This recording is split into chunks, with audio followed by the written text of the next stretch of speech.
আসহাবে উখদুদের ঘটনাকে আল্লাহ কোরআনে সূরা বুরুজের ভিতরে ব্যাখ্যা করেছেন। আসহাবে উখদুদের ঘটনা প্রিয় নবীজি আসার কিছু বছর আগে ঘটেছিল। আল্লাহর নবী আসার পৃথিবীতে প্রায় 100 বছর আগে একটা ঘটনা ঘটলো। এই ঘটনার নাম হলো আসহাবে উখদুদ। সত্যনিষ্ঠ মানুষের সঙ্গে মিথ্যার সাথে সারা জীবন লড়াই হয়েছে। কিয়ামত পর্যন্ত মিথ্যার সাথে মুসলমানরা লড়াই করতে থাকবে। চিরজীবন মুসলমানদের লড়াই হবে, লড়াই চলতে থাকবে। এই লড়াই আজকে থেকে না, বহু বছর আগে হযরত ওমর রাদিয়াল্লাহু আনহু আল্লাহর নবী পৃথিবীতে তশরীফ রাখার 70 বছর আগে একটা ঘটনা ঘটেছিল। নবীজি দুনিয়াতে আসার 70 বছর আগে একটা ঘটনা। আল্লাহর নবী পৃথিবীতে যখন আসবেন তার 50 বছর আগে একটা ঘটনা ঘটলো। এই ঘটনার নাম হলো আসহাবুল ফিল, হস্তি বাহিনীর ঘটনা। সেই ঘটনাকে আল্লাহ কোরআনে বলছেন, আলাম তারা কাইফা ফাআলা রাব্বুকা বিআসহাবিল ফিল। এই ঘটনা 20 বছর আগে পৃথিবীতে আর একটা ঘটনা ঘটেছিল। সেই ঘটনাটা ঘটেছিল ইয়ামান দেশে। নবীজি পৃথিবীতে তশরীফ আনার 50 বছর আগে একটা ঘটনা, সেটা আসহাবুল ফিলের ঘটনা, হস্তি বাহিনীর ঘটনা। এই হস্তি বাহিনীর যিনি বাদশা ছিলেন তার নাম আবরাহা, তার বাড়ি ছিল ইয়ামান। এই ইয়ামানে তারও 20 বছর আগে একটা ঘটনা ঘটল। সেই ঘটনাটা হচ্ছে আসহাবুল উখদুদের ঘটনা। এটা কোরআন আল্লাহ সূরা বুরুজে লেখছে। ইয়ামান দেশের একজন রাজা ছিল। তৎকালীন রাজা, তিনি জাদুবিদ্যা দিয়ে মানুষের কাজ হাসিল করত। প্রিয় উপস্থিতি, মনোযোগ দিবেন। এরা তন্ত্রমন্ত্র সাধনা করে, তারা তন্ত্রমন্ত্র সাধনা করে। ইয়ামানের দেশের রাজা, তিনি তন্ত্রমন্ত্র দিয়ে কাজ হাসিল করতেন। তো ইয়ামানের রাজা বললেন, একদিন ওই যিনি জাদুকর ছিলেন তিনি রাজাকে বললেন, রাজা মহারাজ, আমি তো মারা যাব, চলে যাব আমি একদিন দুনিয়া থেকে। অবশ্যই মৃত্যু আমার আসবে, কিন্তু আমার মৃত্যু আসার পরে আমার প্রতিনিধি রেখে যাওয়ার জন্যে আমাকে একটু সুযোগ যদি দেন, তাহলে একটা যুবক, মেধাবী যুবক আমাকে দিয়ে দেন, বালক দিয়ে দেন। ওই বালকটাকে আমি জাদুবিদ্যা শিখাইয়া আমি প্রতিনিধি বানাইয়া আপনার জন্য নিয়োজিত করে যাব।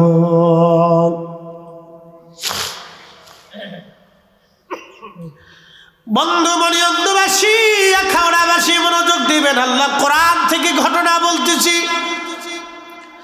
আসহাবুল ফিল, এই ঘটনার 20 বছর আগে পৃথিবীতে একটা ঘটনা ঘটলো। এটার নাম আসহাবুল উখদুদ। কোরআনে আমার রব, আমার আল্লাহ এটা লিখেছেন।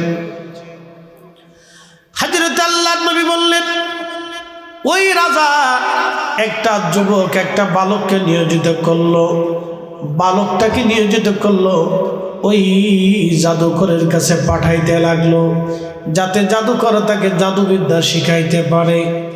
প্রত্যেক দিন ওই বালকটাকে জাদুবিদ্যা শেখানো হয়। আর ওই বালকটা রাস্তা দিয়ে আসা যাওয়ার পথে দেখলে একটা গির্জা দেখা যায়। তখন হযরত ঈসা রুহুল্লাহর ধর্ম পৃথিবীতে চলমান। ওই গির্জার ভিতরে বসে বসে একজন পাদ্রী মানুষদেরকে আল্লাহর দিকে দাওয়াত দিত। একসাথে বলবেন আল্লাহু আকবার। এটার নাম কি? মসজিদ। যে বললেন পাশে এই ঘরের নাম কি? এটা আর একটা পরিচয় হচ্ছে বাইতুল্লাহ। কার ঘর? একসাথে বলতে হবে, কার ঘর? সমস্ত যত মসজিদ পৃথিবীতে আছে, সব মসজিদের মূল কোনটা? কাবা ঘর। সব মসজিদের মূল কোনটা? কাবা ঘর। আপনাদের বাড়ির মসজিদের খেদমত করা আর আল্লাহর ঘর কাবার খেদমত করা একই কথা। আপনার বাড়ির ঘরের মসজিদের সম্মান করা আর কাবাকে সম্মান করা একই কথা। আপনার বাড়ির মসজিদকে মহাব্বত করা আর কাবা ঘরকে মহাব্বত করা একই কথা। একসাথে বলবেন আল্লাহু আকবার। আচ্ছা বলেন, মসজিদে কি আপনারা জুতা পায়ে দিয়ে ঢুকতে দেন? যদি আমাদের ডক্টর ইউনুস আসে, সুযোগ টুযোগ আছে? ঢুকতে টুকতে দিব আমরা? যদি প্রধান সেনাপতি আসে, কোনো সুযোগ নাই, কোনো রাস্তা নেই। আমরা মরে গেলেও জুতা পায়ে দিয়ে মসজিদে কাউকে ঢুকতে দিতে পারি, কারণ এটা আল্লাহর ঘর। একে সম্মান করা আর কাবাকে সম্মান করা একই কথা। কথা বুঝাইতে পারছি না আপনাদের? তো মনোযোগ দিয়ে। তো খ্রিস্টানদের ছিল গির্জা, তা আগে থেকে গির্জা। এই গির্জার ভিতর বসে এক পাদ্রী মানুষকে আল্লাহর দিকে দাওয়াত দেয়। তো এরকম রাস্তার পাশে একটা গির্জা, মানুষেরা ওই গির্জার ভিতরে বসে বসে ওই পাদ্রীর খুব চমকপ্রদ কথাগুলি শুনতো। যেমন আপনারা আমাদের ওয়াজ শোনেন, আমরা এই ওয়াজ করি, সারা পৃথিবী ইন্টারনেট মিডিয়ার মাধ্যমে মানুষ আমাদের কথা শুনে যে হুজুর কি বলে। দেখেন ইসলাম কতটা সত্য, আল্লাহ আছে এটা আপনাকে বুঝতে হবে।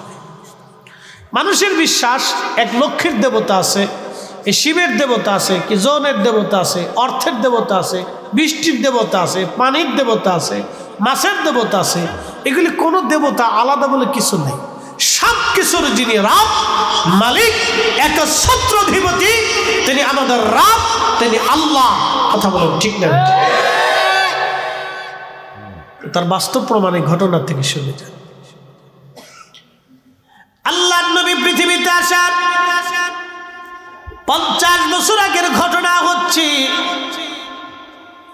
50 বছর আগের ঘটনা হচ্ছে এই হাতির ঘটনা, আবরাহার ঘটনা, আসহাবুল ফিলের ঘটনা। তারও 20 বছর আগের ঘটনা হলো আসহাবুল উখদুদের ঘটনা। এই বালকটা জাদুবিদ্যা প্রত্যেক দিন শিখে, কিন্তু রাস্তা দিয়ে যাওয়া আসার সময় দেখলে গির্জার ভিতরে এক পাদ্রী বসে বসে মানুষদেরকে আল্লাহর দিকে দাওয়াত দেয়। তখন এই পাদ্রী কথাগুলি শোনার জন্যে ওই ছেলেটা রাস্তার ভিতর থেকে পাশ থেকে এসে গির্জার ভিতরে এসে বসে গেল। যখন পাদ্রীর কথা শুনতে লাগলো, তখন এই যুবকটার হৃদয় আকৃষ্ট হয়ে গেল। সে চিন্তা করলো, ঠিকই তো পাদ্রী সুন্দর সুন্দর কথা বলে। পাদ্রীর চমকপ্রদ কথাগুলি শুনে শুনে শুনে শুনে ওই বালকটা মোহিত হয়ে গেল।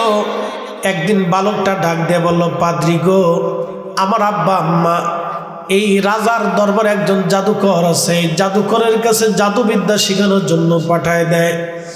ও পাদ্রী, আপনার কথা তো আল্লাহর কালাম, আপনার কথাই সত্য মনে হয়, কিন্তু আমার আব্বা আম্মা যে জাদুকরের কাছে পাঠাইলো, এই জাদুবিদ্যা জাদুকরের কথা ভালো লাগে না, এটা মিথ্যা মনে হয়, কিন্তু আপনারটাই আমার কাছে সত্য মনে হয়। পাদ্রী, মেহেরবানি করে আপনি আপনার ধর্মে আমাকে দীক্ষা দিয়ে দেন। তখন পাদ্রী ডাক দিয়ে বলল, যুব বালক রে, আমাদের ধর্মে যদি তোমাকে দীক্ষা দিয়ে দেয় বুঝলাম, কিন্তু তুমি জাদুকরের কাছে কি বলবা এবং তোমার বাবা মা ও রাজার কাছে কি বলবা? পাদ্রী ডাক দিয়ে বলতেছে, বালক, আমার ধর্ম দীক্ষা দিয়ে দেয়, তাহলে বিষয়টা গোপন রাখবা, যেহেতু এখানে সবাই আগুনের পূজারী, মূর্তি পূজারী, পাথর পূজারী। ওরা যদি তোমাকে জানতে পারে তুমি মুসলমান হয়েছ, কালেমা পড়েছ, তাহলে তোমাকে ওরা কষ্ট দিবে, হত্যা করবে, এবং আমাকেও এই দেশ থেকে তারা তাড়িয়ে দেবে। আগে বলছি, হকের সাথে মিথ্যার সাথে সারা জীবন দ্বন্দ্ব হয়েছে। জাল হক ও জাহাকাল বাতিল, ইন্নাল বাতিলা কানা জাহুকা। সত্যের সাথে মিথ্যার লড়াই চিরদিন ছিল, সত্যের সাথে মিথ্যার লড়াই চিরদিন ছিল, কিয়ামত পর্যন্ত এই লড়াই চলবেই। আমরা যতদিন বেঁচে থাকবো মিথ্যার সাথে লড়াই করতেই হবে। কথা বলেন ঠিক না? আপনি ভাবতেছেন লড়াইবিহীন বেঁচে থাকবেন, না, হবে না, মিথ্যার সাথে লড়াই করতে হবে। শয়তান আপনাকে মিথ্যার দিকে নিয়ে যাবে। কথাগুলি খুব মনোযোগ দিন, আল্লাহর কোরআন থেকে বলতেছি। এরকম একটা ছোট্ট বালকের হৃদয়ে হেদায়েত এসে গেল। তার বুঝ আসলো যে না এটা মিথ্যা, আমি জাদু শিখি, এটা মিথ্যা। তো পাদ্রী তাকে দীক্ষা দিল, লা ইলাহা ইল্লাল্লাহ ঈসা রুহুল্লাহ। একসাথে বলবেন না মারহাবা। এই সময় ওই কালেমা চলমান আছে। হযরত ঈসা আলাইহিস সালামের জীবন বিধানের উপরে এক আল্লাহর উপরে কালেমা পড়াইলেন। পাদ্রী ডেকে বলতেছে, বালক রে, তুমি কারো কাছে বলবা না, গোপন রাখবে, কারণ তাহলে তোমাকে জাদুকর আসতে দেবে না, আমার কাছে তোমার বাবা মা আসতে দেবে না, রাজাও তোমার বাধা হয়ে দাঁড়াবে, তুমি গোপন রাখবে, প্রকাশ করবে না। ছেলেটা এই সপ্তাহে কালেমা পড়ল, গোপনে গোপনে পাদ্রীর কাছে এসে দীক্ষা নিতে লাগলো। কালেমাতুত তাওহীদের উপরে ঈমান এনে ছেলেটা আমল করতে লাগলো। একদিন রাস্তা দিয়ে যাওয়ার সময় দেখলো মস্ত বড় একটা বাঘ রাস্তার মাঝখানে বসে আছে। বাঘ দেখে দেখে মানুষেরা পালায় পালায় চলে যায়। তখন এই বালকটা চিন্তা করলো, এত বড় একটা বাঘ এসেছে, তাহলে বাঘটা তো তাড়ানোর মতো কেউ নাই। একটা পাথর হাতে নিয়ে ওই ছেলেটা চিন্তা করলো, আজ বাঘ মেরে ফেলতে হবে। পাথরখানা হাতে নিয়ে বলল, রব তুমি যদি সত্য হয়ে থাকো, তাহলে এই পাদ্রীর ধর্ম যদি সত্য হয়ে থাকে, লা ইলাহা ইল্লাল্লাহ, তুমি রব যদি এক আল্লাহ হয়ে থাকো, তাহলে আমি পাথর মারার পরে যেন বাঘটা মরে যায়, তাহলে বুঝবো তুমি আল্লাহ সত্য। এই কথা বলে ওই বালকটা পাথরখানা নিয়ে বাঘের মাথা বরাবর যখন নিক্ষেপ করলো, বিসমিল্লাহি আল্লাহু আকবার বলে ছেড়ে দিল, সঙ্গে সঙ্গে পাথরখানা বাঘের মাথায় লাগার পরে বাঘটা আহত হয়ে ছটফট করে জমিনের মধ্যে মারা গেল। একবার জোরে বলা যাবে আল্লাহু আকবার। তেলের গাড়ি তেলে চলি,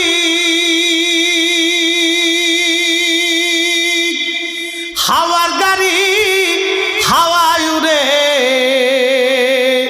বিনা তেলে চালায় গাড়ি নবী সুলাইমান। আমরা সেই মুসলমান, আমরা সেই মুসলমান।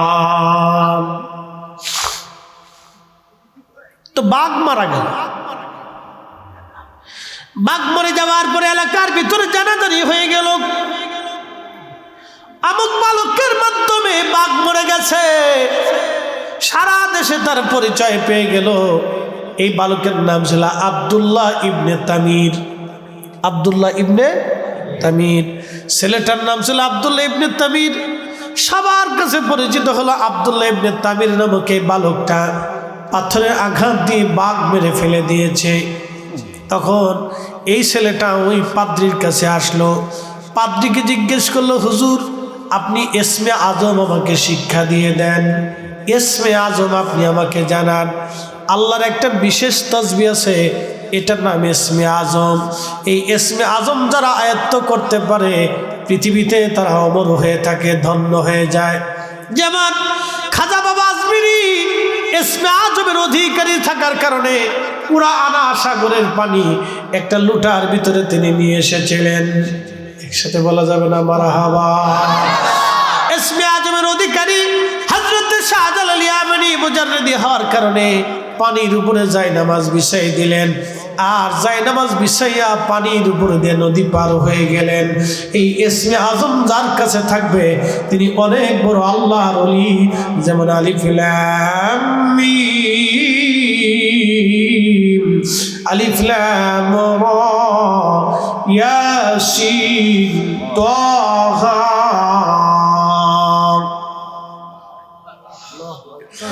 এই আয়াতগুলির অর্থ তারাই জানবে যাদের কাছে ইসমে আজম আছে। একসাথে বলবেন আল্লাহু আকবার। ইসমে আজম কি সবার কাছে থাকবে?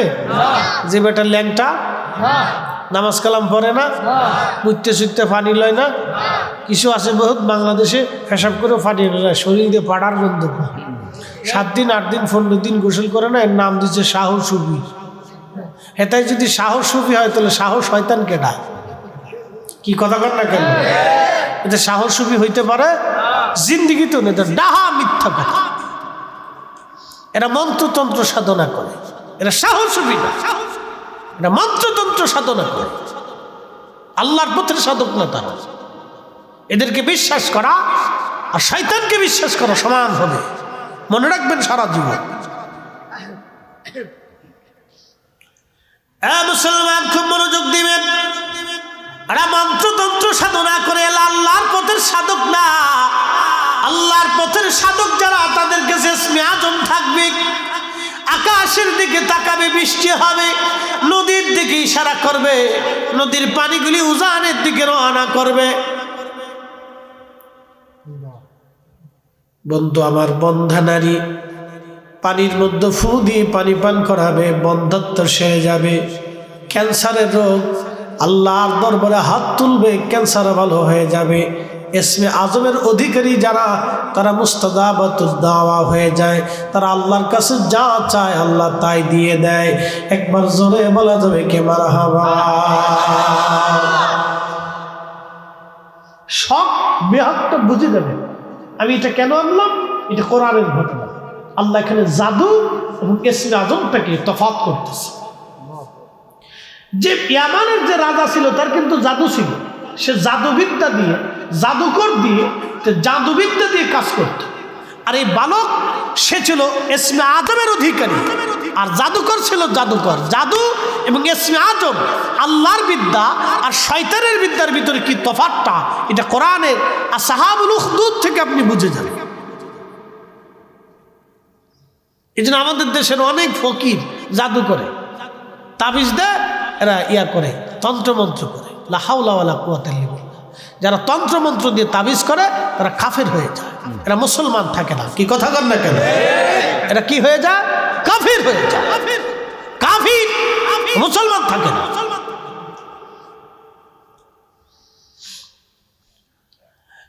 মানিয়ান্দাবাসী, আখাউড়াবাসী খুব মনোযোগ দিয়ে শুনবেন। আল্লাহর বিদ্যা ইসমে আজম এটা সবার মধ্যে হবে না। আল্লাহ যাকে পছন্দ করেন আল্লাহ তাকে দিয়ে থাকেন। এই যুবকটা, বালকটা এসে ওই পাদ্রীকে ডাক দিয়ে বললো, পাদ্রী আমাকে ইসমে আজম শিখিয়ে দেন। পাদ্রী বললেন, বেটা ইসমে আজমের ওজন সহ্য করার মতো বয়স তোমার হয় নাই। তখন যুবক বালক বলল, না হুজুর, ইসমে আজম আমাকে শিখতেই হবে, এটা আল্লাহ পাকের গোপন এক বিদ্যা, এক ভান্ডার। এই ইসমে আজমের অধিকারী ছিলেন ইমাম শাফিঈ। যাই নামাজ বিছাইয়া দজলা নদীর উপরে তিনি নামাজ পড়েছিলেন। এই ইসমে আজমের অধিকারী ছিলেন হযরত হুজুর গাউসে পাক মহিউদ্দিন আব্দুল কাদের জিলানী, যিনি মুরাকাবায় বসে আল্লাহে মাহমুদের পৃষ্ঠা উল্টাইতেন। সেটা বলবেন আল্লাহু আকবার। এই ইসমে আজমের অধিকারী ছিলেন ওমর ইবনুল খাত্তাব রাদিয়াল্লাহু আনহু। তিনি চিঠি লিখলেন ফোরাত নীল নদের কাছে। নীল নদের মধ্যে চিঠি লিখলেন, বললেন চিঠিখানা ছেড়ে দাও, নীল নদে জোয়ার আসবে। হযরত ওমরের চিঠিখানা নীল নদের মধ্যে ছেড়ে দেওয়ার পরে নীল নদের মধ্যে জোয়ার এসে গেল। এই ইসমে আজমের অধিকারী ছিলেন হযরতে আলী কাররামাল্লাহু ওয়াজ। একসাথে জোরে বলা যাবেন আল্লাহু আকবার। ইসমে আজমের অধিকারী ছিলেন হযরত ইমাম মুহাম্মদ বাকের, ইমাম জাফর সাদেক, ইমাম মুসা কাযেম রাদিয়াল্লাহু আনহু। ইসমে আজমের অধিকারী ছিলেন বাইজিদ বুস্তামি, আবুল হাসান খেরকানি, হুজুর খাজা বাহাউদ্দিন নকশবন্দ বুখারী, হুজুর শেখ আবু সোহরাওয়ার্দী। আহা, ইসমে আজমের অধিকারী শাহ সুফি ফতেহ আলী রসুলের মাওয়াইসি ইসমে আজমের অধিকারী ছিলেন। বন্ধু, হযরত মুজাদ্দিদ আল ফিসানি সেরহিন্দি ইসমে আজমের অধিকারী ছিলেন।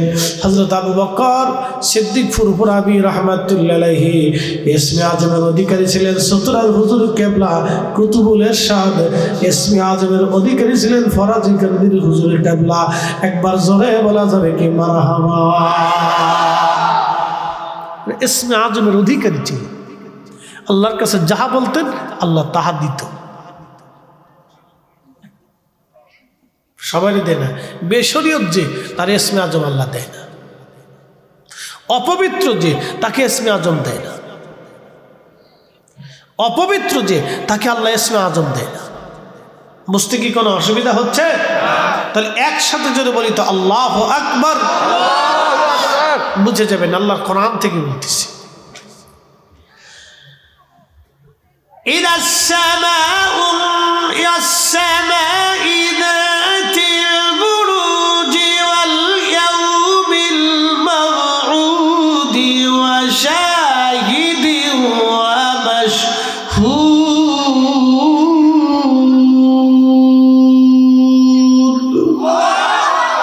ঘটনা বলার আগে আল্লাহ কসম করছে, কসম কসম। قتل أصحاب الأخدود النار،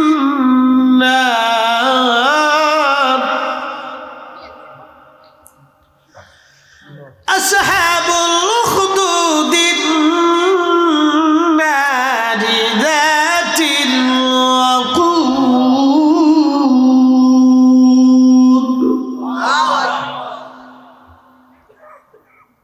হ্যাঁ ঠিক আছে, শটান মেরে দেন, ওরা ঘুমাক,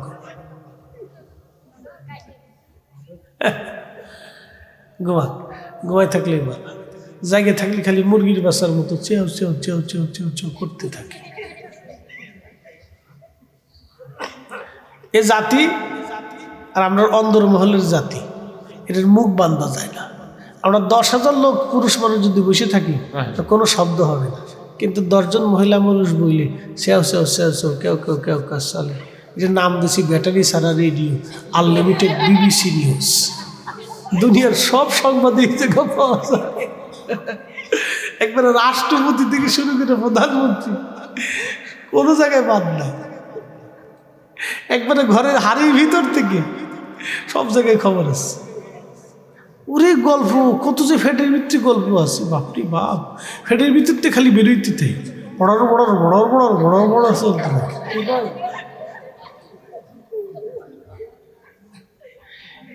একসাথে বলি তো আল্লাহু আকবার। না, এখানে যদি গল্প না থাকতো তাহলে আপনি বাইক থাকতে পারতেন না। এরা যদি বাইক যায় দেখছেন বউ বউ বয়ে বয়ে থাকবে, তো জামাই শেষ।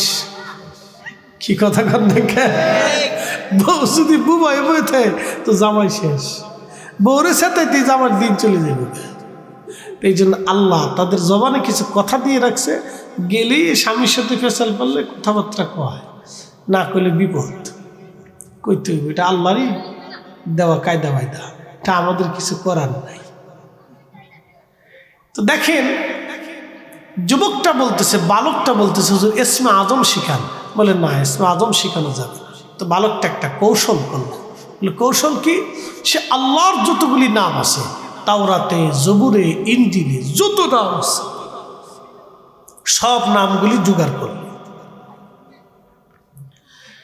তাওরাতে, ইনজিলে, জবুরে আল্লাহর প্রায় 3000 নাম লেখা আছে।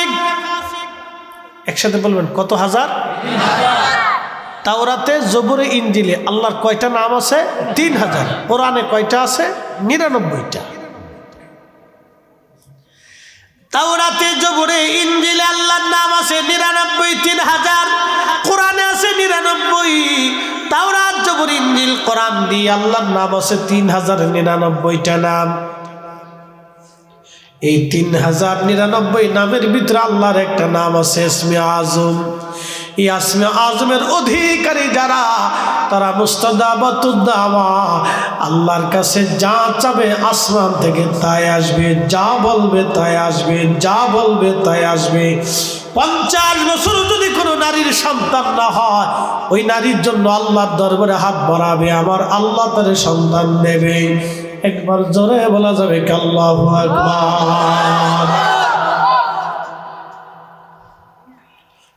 3000 নাম জোগাড় করে বালকটা একটা একটা করে নাম, তীরের ফলা, আর আগে তীরের আগা যে ফলা আছে, তীরের ফলা, তীর যুদ্ধক্ষেত্রে যে তীর ব্যবহার করে তার ফলা, তার আগাটা, মাথাটার মধ্যে আল্লাহর নামগুলি লিখতে লাগলো।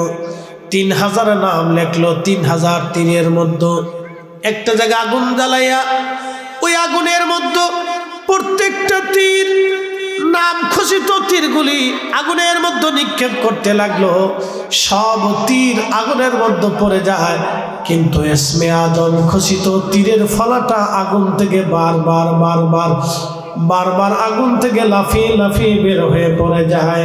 একবার জোরে বলা যাবে কি আল্লাহু আকবার। লা ইলাহা ইল্লাল্লাহ, লা ইলাহা ইল্লাল্লাহ, লা ইলাহা ইল্লাল্লাহ, লা ইলাহা হাসবি রব্বি জাল্লাল্লাহ মা ফি কলবি গায়রুল্লাহ।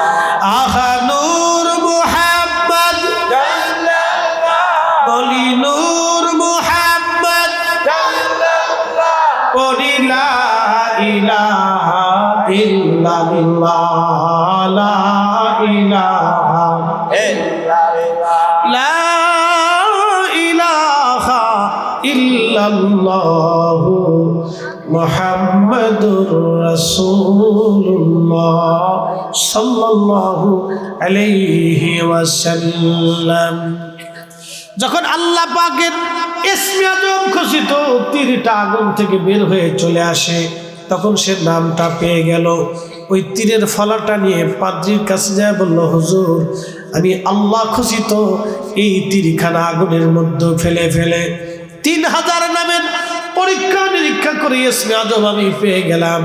তখন ওই পাত্রী ডাক দিয়ে বলল, বেটারে, তুমি ইসমে আজম পাইছো, শোনো, ইসমে আজমের বিরাট বড় ওজন। এর ওজন তুমি সহ্য করতে পারবে না, কারণ তুমি অল্প বয়সী মানুষ। তবে শুনে রাখো, আমার মন বলতেছে তুমি কোনো দুর্ঘটনার মধ্যে পড়ে যাবা রে বেটা। তবে যদি কোনোদিন কোনো দুর্ঘটনার মধ্যে পড়ে যাও, সাবধান, আমার কথা কিন্তু কারো কাছে বলবা না। আমার কথা কিন্তু কারো কাছে বলবা না রে বেটা, আমার কথা গোপন রাখবা। ছেলেটা গোপন রাখার সত্ত্বে ইসমে আজম আয়ত্ত হলো। সারা দেশে জানাজানি হলো, অমুকের বেটা অমুক। আব্দুল্লাহ ইবনে তামিরের কাছে গেলে মানুষের মনের আশা পূর্ণ হয়। অন্ধর জন্য দোয়া করলে চোখ ভালো হইতো, অসুস্থ রোগীর জন্য দোয়া করলে রোগ ভালো হয়ে যাইত, বন্ধাত্ম নারীর জন্য দোয়া করলে আল্লাহ সন্তান দিত। এইভাবে সারা ইয়ামান দেশে তার সুনাম সুখ্যাতি ছড়িয়ে গেল। একবার রাজার একজন উজির, যিনি প্রধানমন্ত্রী, রাজার প্রধানমন্ত্রী যিনি, তিনি অসুস্থ হয়ে গেলেন, অন্ধ হয়ে গেলেন, তিনি চোখে দেখেন না। তিনি জানতে পারলেন আব্দুল্লাহ ইবনে তামির নামক একটা যুবক আছে, বালক আছে, তার কাছে গেলে এই অন্ধত্ব দূর হবে, সে বড় আধ্যাত্মিক বিদ্যার অধিকারী। এই কথা শুনিয়া রাজার উজির তিনি ধীরে ধীরে এসে আব্দুল্লাহ ইবনে তামিরের কাছে সে বলল, আল্লাহর বান্দা, তো আমি শুনছি তুমি বলে চোখ ভালো করে দাও।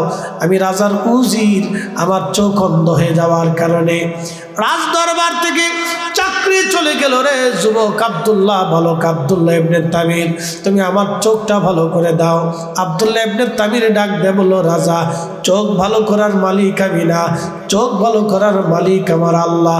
বলে, আল্লাহ আমারকে বলতেছে, ডাক দেয়, উজির, তোমারও রব আমারও রব, তামাম সৃষ্টির রব যিনি, তিনি আল্লাহ, তিনি এক আল্লাহ। তুমি যদি লা ইলাহা ইল্লাল্লাহ মেনে নাও, আল্লাহর উপরে তুমি বিশ্বাস স্থাপন করো উজির, তাহলে আমি তোমার জন্য দোয়া করব, আমার আল্লাহ তোমার চোখ ভালো করে দেবে। চিৎকার মেরে ধরে বলেন আল্লাহু আকবার। কখনো তোমাকে যদি ভুলি, হেদায়েতের আলো জেলে নিয় কাছে তুলি, ঠাই দিও প্রিয়তম, ঠাই দিও প্রিয়তম, ও গো মহিয়ান, তুমি রহমান, তুমি মেহেরবান। অন্ধ গাহে না শুধু তোমারি গুণগান, অন্ধ গাহে না শুধু তোমারি গুণগান, বুঝে বুঝে না তবু শান, তুমি রহমান, তুমি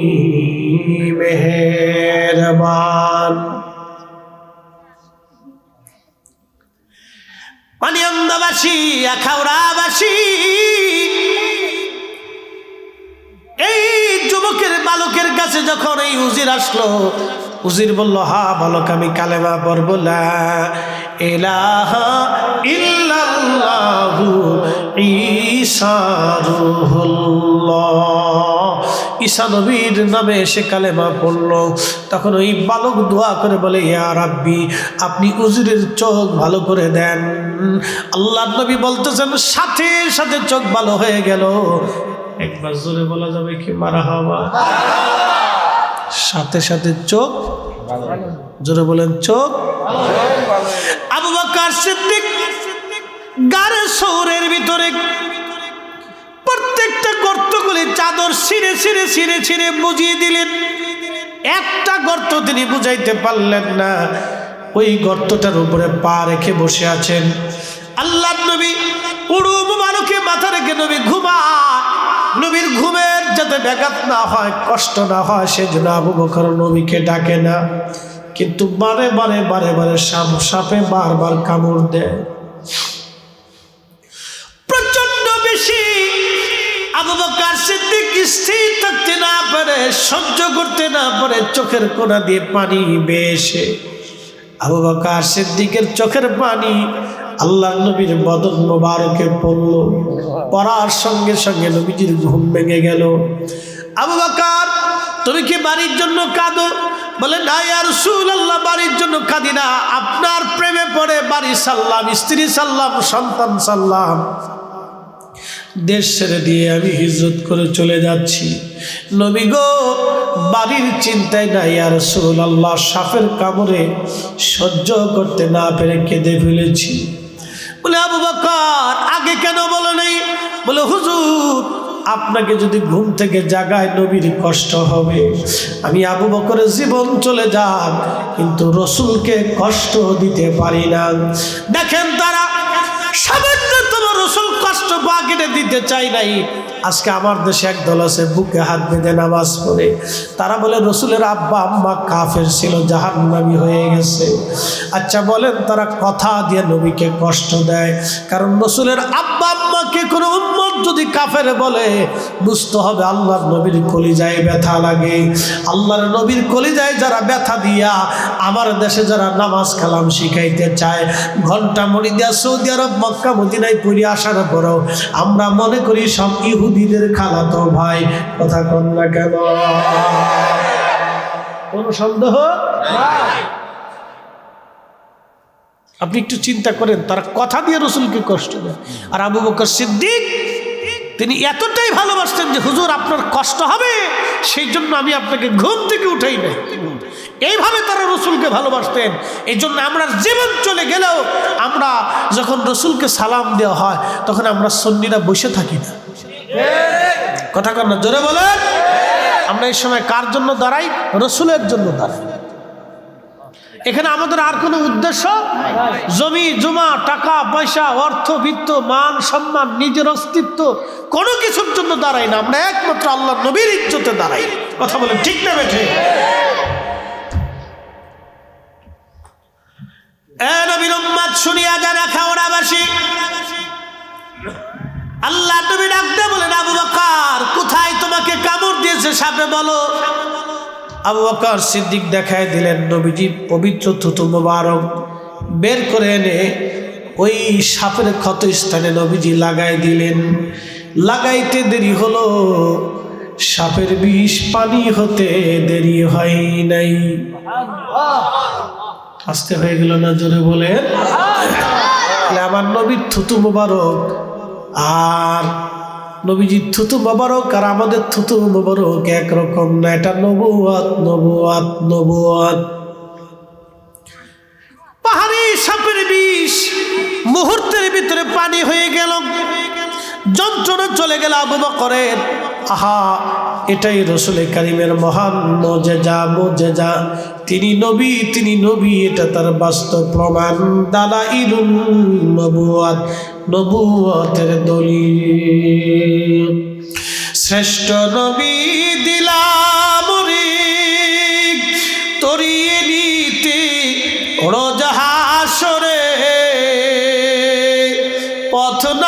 ভুলি তাই তো দিলে পাক কোরআনের বাণী খুদা তোমার মেহেরবানি সুন্দর ফল মিঠা নদীর পানি খুদা তোমার মেহেরবানি।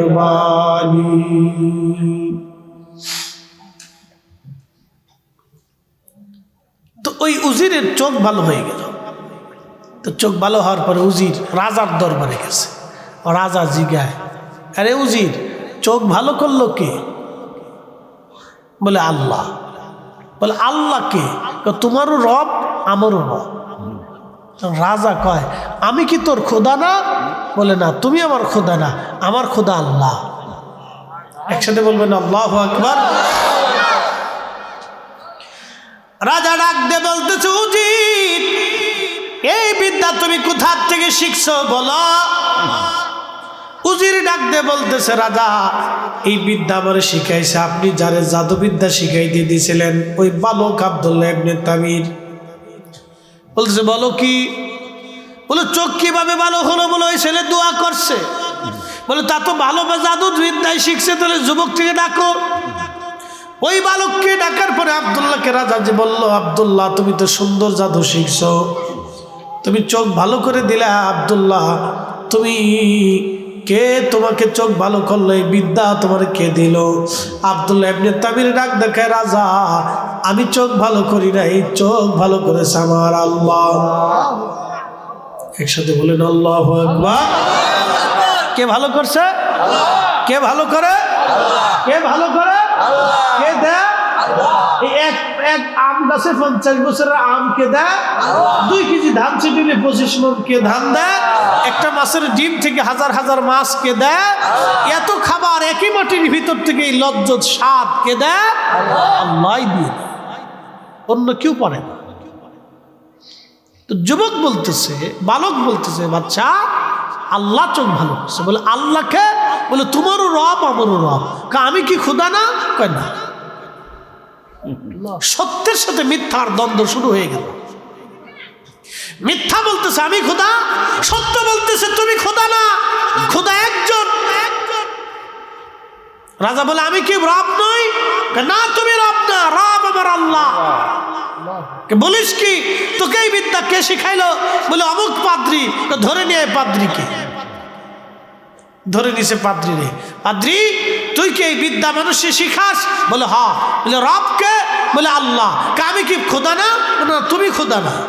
তাই তো অনেক লোকরে তুই শিখেছিস, তুই কি বিদ্যা ছাড়বি? বলে না। তাহলে জীবন দিবি? হ্যাঁ দিব। এই শোনেন, সত্যের জন্য যুগে যুগে মানুষ জীবন দিয়েছে, কিন্তু মিথ্যার কাছে মাথা নত করে নাই। এই কথা কর না কেন? ঠিক কিনা? চামড়া উঠিয়ে ফেলে দেওয়া হয়েছে, কিন্তু কোন সাহাবী মিথ্যার কাছে মাথা নত করে নাই। বহু অলির জীবন চলে গেছে, বহু শহীদ হয়ে গেছে, বহু সাহাবীর জীবন চলে গেল, সন্তান হারাইল, শহীদ হয়ে গেল, কিন্তু মিথ্যার কাছে তারা মাথা নত করে নাই। মাথা উঁচু করে, শির উঁচু করে হযরত ইমাম হুসেন কারবালার ময়দানে দাঁড়িয়েছিলেন। তিনি মিথ্যার সামনে সেই দিন মাথা নত করলে আমার রাসূলের উম্মত সারা জীবন মিথ্যার সামনে মাথা নত করত। এখন বাদশা বলতেছে, ওই যে পাদ্রী ধরে নিয়ে আসছে, পাদ্রীর মাথার উপরে করাত সেট করছে, করাত দিয়ে ফেরে ফেরে ফেরে ফেরে ফেরে ফেরে তিলে তিলে তিলে তিলে তাকে হত্যা করা হবে। হযরত জাকারিয়া আলাইহিস সালামের মতো তার মাথার উপরে করাত ধরছে। বাদশা বলতেছে, এই পাদ্রী, তুই কি আমাকে খোদা মানবি? পাদ্রী বলে, না, জীবন চলে যাবে, তোমাকে খোদা মানতে পারবো না। নবী বলেছেন, উম্মত তোমাকে কেটে কেটে কেটে কেটে যদি টুকরা টুকরা টুকরা টুকরা করে দেওয়া হয়, তারপরে তুমি শিরক করবে না, আল্লাহর সাথে অংশীদারিত্ব সাব্যস্ত করবে না, লা ইলাহা ইল্লাল্লাহ থেকে সরে আসবে না, তোমাকে কেটে কেটে টুকরা টুকরো করার পরেও তুমি লা ইলাহা ইল্লাল্লাহ থেকে সরে আসবে না, তুমি আল্লাহর বিশ্বাস থেকে সরে যাবে না, মুহাম্মদুর রাসূলুল্লাহর বিশ্বাস থেকে তুমি সরে যাবে না। কারণ একবার বেঈমান হয়ে কবরে গেলে তুমি চিরদিন তোমাকে জাহান্নামে থাকতে হবে, আর ঈমান নিয়ে কবরে গেলে একদিন না একদিন জান্নাতে যাওয়ার সুযোগ হবে। একসাথে বলা যাবে না আল্লাহু আকবার? কি মুসল্লিরা ঠিক আছে না? কয়জন খুব তাজা তাজা আছে? শোনেন, ওদের দরকার, একদিন আমরা সবাই চলে যাব, ওরাই জেগে থাকবে, আবার ওদের পরে নতুন প্রজন্ম আসবে, আবার আমরা হারিয়ে যাব, মাটির সাথে মিশে যাব। আল্লাহ কালের পরিক্রমা, এটা আল্লাহর ফয়সালা। মানিয়ান্দাবাসী মনোযোগ দিয়ে শুনিয়া যান। এবার এই বালক ওই পাত্রীটাকে বাদশার লোকেরা মাথা থেকে পা পর্যন্ত করাত দিয়ে ফাড়তে লাগলো, তাকে ফেরে ফেরে ফেরে ফেরে হত্যা করা হলো, কিন্তু পাদ্রী ঈমান দেয় নাই, জীবন দিল। এবার এই বালকরে বলা হলো, বালক তুমি কি ধর্ম ছাড়বে? বালক বলল না। বাদশা বলল, তাহলে বালকরে শুলে চড়াও, শুলের মধ্যে চড়াইয়া তার বুক লক্ষ্য করে তীর মেরে মেরে তাকে হত্যা করো। ওই জমানার এই সিস্টেম ছিল হত্যা করার পদ্ধতি। শুলের মধ্যে চড়াইয়া তার বুক লক্ষ্য করে যখন তীর ছুঁড়ে মারা হলো, আল্লাহর নবী বললেন প্রত্যেকটা তীর তার বুকের সামনে থেকে ফিরে ফিরে জমিনের মধ্যে পড়ে যেতে লাগলো, একটা তীরও তার বুকের মধ্যে ঢুকে না। একবার জোরে বলা যাবে কি আল্লাহু আকবার? তার বুকের ভিতরে আছে কি? ইসমে আজম। জোরে বলেন, একসাথে বলেন কি? আরো জোরে। ইসমে আজমের ওলি যারা, বাঘে তাদেরকে আক্রমণ করে না, পৃথিবীর কোনো পশু পাখি সৃষ্টি তাকে আহত করে না, ধরতে পারে না, সাহস পায় না, তারা তাদেরকে চিনে, বাঘে তারে সালাম করে। এই জন্য শাহ মোস্তফা আল বাগদাদি হুসাইনি মৌলভীবাজারের শহরে ঘুমিয়ে আসেন তিনি, 360 আউলিয়ার ওলি যিনি, তিনি বাঘের পিঠে সওয়ার হয়ে সিলেট থেকে মৌলভীবাজার এসেছিলেন। হাজার হাজার হিন্দু সনাতন ধর্মের লোকেরা দেখলো, হায় হায়, তিনি বাঘের পিঠের উপরে সওয়ার হয়ে আসছে।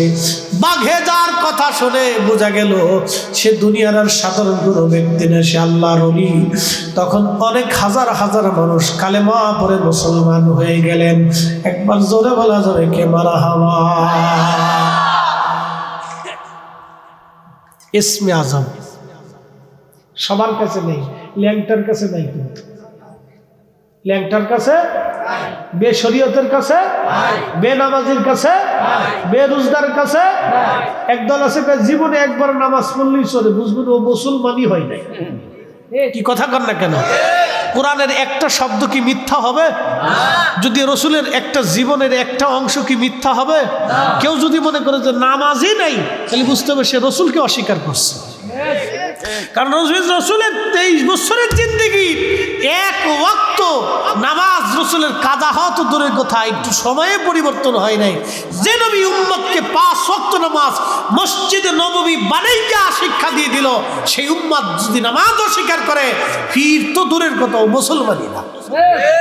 এই কথা কর না কেন? জোরে বলে। ও বানাইছে আবার সাহসুবি। ও সাহসুবি হলে সাহস শয়তানকে না,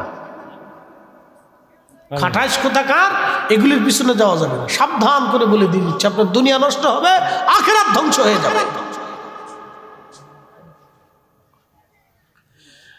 প্রিয় উপস্থিতি, মনোযোগ দিবেন। এই বালক বলল, না না না, আমি ধর্ম ছাড়ব না। তার বুকের সামনে থেকে ওই তীরগুলি ঝরে ঝরে পড়ে যেতে লাগলো, একটা তীরও তার বিদ্ধ হয় না। রাজা বলল, ব্যাপার কি? তাকে সমুদ্রের মধ্যে নিয়ে যাও। সমুদ্রের মধ্যে নিয়ে যাওয়ার পরে সমুদ্রের গভীরে তাকে ছেড়ে দিয়ে চলে আসো। রাজার সৈন্যরা জাহাজ নিয়ে সমুদ্রের গভীরের মধ্যে যখন নিয়ে গেল, ঝড় তুফান এসে রাজার সৈন্যরা ডুবে মরে গেল। কিন্তু এই বালক আব্দুল্লাহ ইবনে তামির অলৌকিকভাবে সমুদ্র থেকে বেঁচে আবার রাজদরবারে ফিরে আসছে। রাজা ডাক দেখে, বালক তুমি কেমনে আসলা? কে তোমারে বাঁচাইলো? কয় আমার আল্লাহ, আমার রব আমারে বাঁচাইছে। কখনো তোমাকে যদি ভুলি, হেদায়েতের আলো জেলে নিয় কাছে তুলি, ঠাই দিও প্রিয়তম অগমহিয়ান, তুমি রহমান, তুমি মেহেরবান। আবার রাজা ডাক দিয়ে বলতেছে, সৈন্যরা তাকে পাহাড়ে নিয়ে যাও, পাহাড়ের উপর থেকে তোমরা তাকে ফেলে দাও। নবী দুনিয়াতে আসার 70 বছর আগের ঘটনা, মনোযোগ দিয়ে শুনে যাবেন। আজ পাহাড়ের উপরে নিয়ে যাওয়া হলো, পাহাড় থেকে তাকে ফেলে দেওয়ার জন্য। কিন্তু পাহাড়ের মধ্যে ভূমিকম্প আসার পরে ভূমিকম্পের সৈন্যরা ঝরে পড়ে মারা গেল। কিন্তু ওই যুবক অলৌকিকভাবে বালক বেঁচে ফিরে আসলো। রাজা ডাক দেয়া বললো, বালক তুমি কেমনে ফিরে আসলা? তোমাকে কে বাঁচাইলো? বালক ডাক দেখা, আমার রব, আমার আল্লাহ আমারে বাঁচাইছে। একসাথে বলেন আল্লাহু আকবার। বলে, বালক রে 3 বার চেষ্টা করলাম তোমাকে মারার জন্য, কিন্তু তোমাকে মারা যায় না। তুমি কি মরবা না? কহা আমি মরব। বলে, কিভাবে তোমাকে মারা যাবে? বালক ডাক দিয়ে বলল, বাচ্চারে তুমি একটা কাজ করো, ইয়ামান দেশের সমস্ত মানুষদেরকে একটা মাঠের মধ্যে একত্রিত করো, আমার শুলের মধ্যে চড়াইয়া তুমি একটা তীর হাতে নিয়া, তীরখানা হাতে নিয়ে আমার বুক লক্ষ্য করে তীর মেরে তুমি বলবা, বিসমিল্লাহি রব্বিল গুলাম। এই কথা বলে তুমি যখন আমার বুক লক্ষ্য করে তীর মারবা, তখন আমি শহীদ হব। এর আগে তুমি হাজারো চেষ্টা করলেও মারতে পারবা না। আমার রবের নামে তীর না ছাড়া পর্যন্ত তুমি আমাকে হত্যা করতে পারবা না। জোরে বলা যাবে কি আল্লাহু আকবার? বলো কি? কাহা এটাই।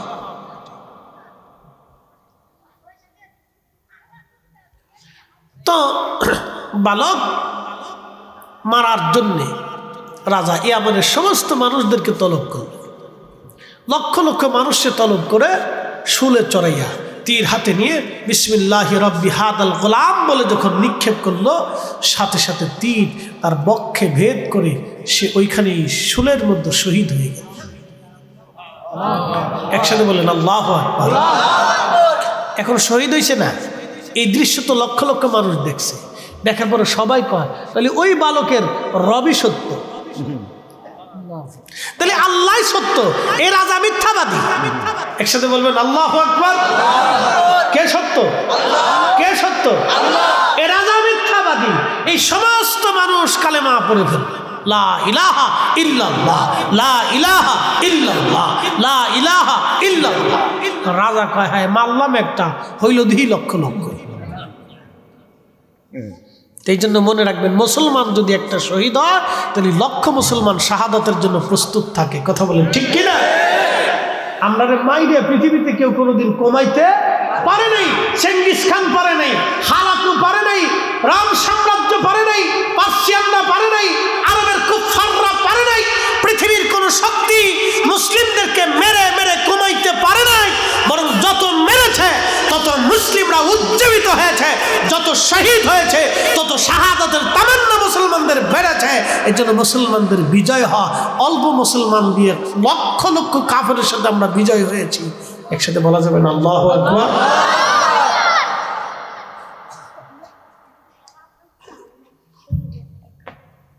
ঘটনা শেষ না। এখন রাজা বলল, এত মানুষ যেহেতু কালেমা পড়ছে, তাহলে এই মানুষদেরকে তোমরা ইয়ামানের মোড়ে মোড়ে পয়েন্টে পয়েন্টে বড় বড় গর্ত খনন করো, আগুন জ্বালো।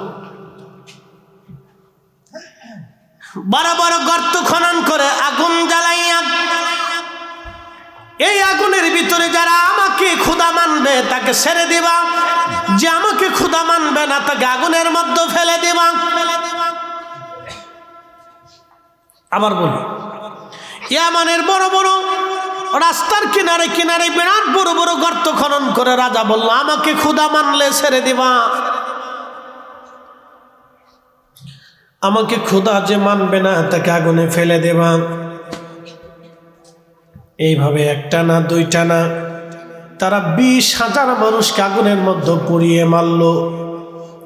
কিন্তু 20,000 মানুষ আগুনে পুড়ে মারা গেল, কিন্তু ঈমান দিল না। এইভাবে 20,000 মানুষ জীবন দিয়ে দিল। সর্বশেষ একটা মহিলা, একটা মেয়ে, তার ছোট্ট কোলের বাচ্চাটা নিয়ে সৈন্যরা তাকে টেনে টেনে আগুনের দিকে নিয়ে যায়। মেয়েটা নিজের কলিজার সন্তান বাচ্চার চিন্তা করে বারবার আগুন থেকে ফিরে আসার চেষ্টা করতেছিল। তখন ওই কোলের বাচ্চার জবান খুলে গেল। আসতে হলো না, জোরে বলেন, বলেন আল্লাহ আছে না নাই? জোরে বলেন আসেনি? কয়জন? আরো জোরে, জোর হয় না কেন? কবর আসেনি? বলতেছি আছে, সামনে আরো আছে, ঘটনা শেষ না। মানে আন্দোবাসী এই মহিলার কোলের বাচ্চার জবান খুলে গেল। বাচ্চাটা ডাক দেখে, মা মা মা, ও মা, তুমি যে আগুনের কুণ্ডলী, আগুনের গর্তটাকে তুমি আগুন মনে করতেছো মা, তুমি আগুন থেকে পালানোর চেষ্টা করতেছো মা, আমি আগুন দেখি না রে মা, আমি আগুনের কুণ্ডলীটাকেই আল্লাহর জান্নাতের বাগান দেখতেছি মা, এটা খুদার জান্নাত মা, ভয় পাইও না মা। আচ্ছা, কোলের বাচ্চা কি কথা বলে? কোলের বাচ্চার জবান খুলে গেল। ও মা, মারে, তুমি যে থেকে আগুন দেখতেছো মা, আমি আগুন দেখতেছি না, এটা বেহেশত। তোমার আগে বহুজন এই আগুনের ভিতরে ঝাঁপিয়ে বেহেশত চলে গেছে মা, তুমি হতভম্ব হইও না, তুমি বিচলিত হইও না, তুমি চিন্তিত হইও না মা, ভয় পাইও না। এ মা, এটা আগুন না, এটা বেহেশত। একসাথে বলবেন না আল্লাহু আকবার। পৃথিবীর এক প্রসিদ্ধ ঘটনা, আসহাবুল উখদুদিন নারি দাতিল ওয়াকুদ ইদহুম আলাইহা কুউদু ওয়া হুম আলা মা ইয়াফআলুনা বিল মুমিনিনা শুহুদ ওয়া মা নাকামু মিনহুম ইল্লা আইয়ুমিনু। শুধু তাদের অপরাধ ছিল তারা আল্লাহকে এক বলে স্বীকার করছে। আল্লাহর উপর ঈমান আনার কারণে সেই দিন তাদেরকে পুড়িয়ে পুড়িয়ে মারা হয়েছিল। তারা জীবন দিয়েছিল কিন্তু ঈমান দেয় নাই। পুড়িয়ে পুড়িয়ে মারা হয়েছিল, তারা জীবন দিয়েছিল কিন্তু ঈমান দেয় নাই। কিন্তু আমরা বড় মুসলিম জাতি, মসজিদে 2 টাকা চাইলে, টাকা পয়সা চাইলে, শুক্রবারের দিন কিছু টাকা, অনেকে সিরা টাকাও দেয়। এই কি কথা কন না কেন, দেয় না? আমার এক মুতল্লি আমার মসজিদে প্রত্যেক জুমাতে ওই 3-4 হাজার মুসল্লি হয়। ঢাকাতে তো আমার হাউজিং মসজিদ, তো সব হাউজিংবাসীরা আমার মসজিদে আসে, আমার খুব মহব্বত করে, প্রত্যেক জুমাতে ও আসনে, তো খুব মায়া করে।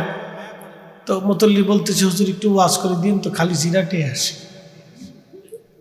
সিরাটে ফসাটে, যেটা চালাই তারে না, এটা মসজিদের বাক্সে হান্দায় দিয়ে যায় গেছিল। বাঙালি কত বড় চালাক, চিন্তা করে, আল্লাহর ঘরের সাথেও চালাকি করে। এই চালাকি করা যাবে? আপনি চিন্তা করেন যে মানুষ আগুনের ভিতরে, মহিলা তার বাচ্চার সহ ঝাঁপিয়ে পড়ে গেল। একসাথে বলবেন আল্লাহু আকবার।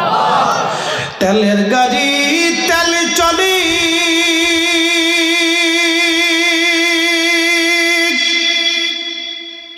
হাওয়ার গাড়ি হাওয়ায় উড়ে, বিনা তেলে চালাই গাড়ি, নবী সুলাইমান,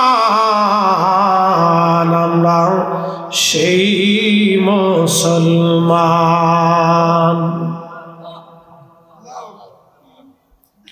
হযরত ওমরের জমানাতে, কার জমানা? ওমরের জমানা। আজকে বলে দিয়ে যে এই শুনে যান, হযরত ওমরের জমানা। ইয়ামানের খাল খনন চলতেছে। কি খনন?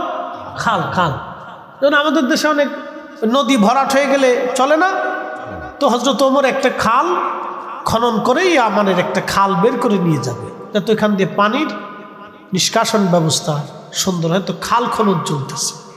তো খাল খনন করার সময় দেখা গেল মাটির নিচে এক বালকের লাশ। আল্লাহ! এইভাবে তাফসীর ইবনে কাসিরের ভিতরে আসছে, মাথার ভিতরে এইভাবে হাত দিয়ে তার লাশ ওইভাবে সমাহিত করা আছে, কিন্তু কাফনের কাপড় তাজা, শরীরের পোশাক তাজা, তখনও তার শরীরের চুল তাজা, তার দেহ তাজা, তার ত্বক তাজা, তার চেহারা এখনো নষ্ট হয়নি, যেইভাবে ওইরকমই করে রয়েছে। তো সাহাবে কেরাম লক্ষ্য করলো, সে তো সেই যুবক যে আব্দুল্লাহ ইবনে তামির, যে আসহাবুল উখদুদ, যে এই সে শহীদ হয়েছিল যেই বালক, সেই বালকের এই আজকে তার কপালের ভিতরে তীর ঢুকে পড়েছিল, এখানে সে হাত দিয়ে এইভাবে ছিল। তো সাহাবে কেরাম তার হাত সরানোর পরে লক্ষ্য করলো ওইখান থেকে গল গল করে তাজা রক্ত বের হয়ে আসছে। আচ্ছা, এখন বলি, নবীজি ইন্তেকাল, নবুয়ত, কোরআন শরীফ নাজিল হইল 40 বছরে। কত বছর? একসাথে বলেন, কত বছর? নবীজি আসার কত বছর আগের ঘটনা? 70 আর 40 কত? 110। আর হযরত ওমরের খেলাফত কত?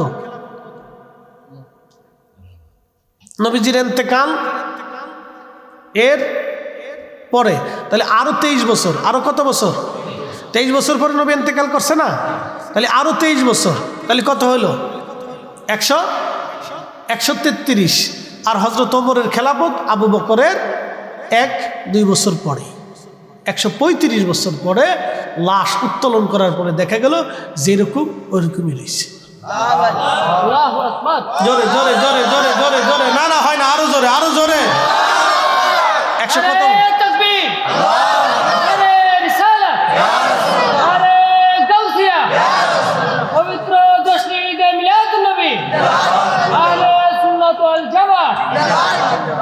শোনেন, যদি হযরত ঈসা আলাইহিস সালামের উম্মতের লাশ 135 বছর পরে এইভাবে অক্ষত থাকে, তাহলে ঈসা আলাইহিস সালামের উম্মতের চাইতে এই নবীর উম্মতের 70 গুণ মর্যাদা বেশি।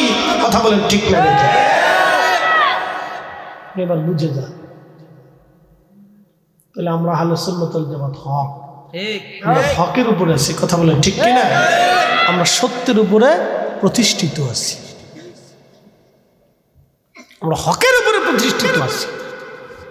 আজারে বাজারে আন্দা গান্দা আমাদের কাছে নাই, আন্দা গান্দা পাছা এই সমস্ত বিশ্বাস আকীদার উপর আমাদের ভিতরে নেই।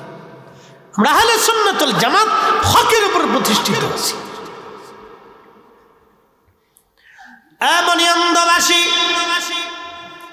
সাহাবীরা হযরত ওমরের কাছে চিঠি লিখল, আমিরুল মুমিনিন আব্দুল্লাহ ইবনে তামিরের লাশ পাওয়া গেছে 135 বছর পর। তার লাশ থেকে এখনো ক্ষত থেকে রক্ত বের হয়। মাথা থেকে হাত সরানোর পরে সাহাবীরা আবার মাথার এখানে হাত বসায় দিলেন।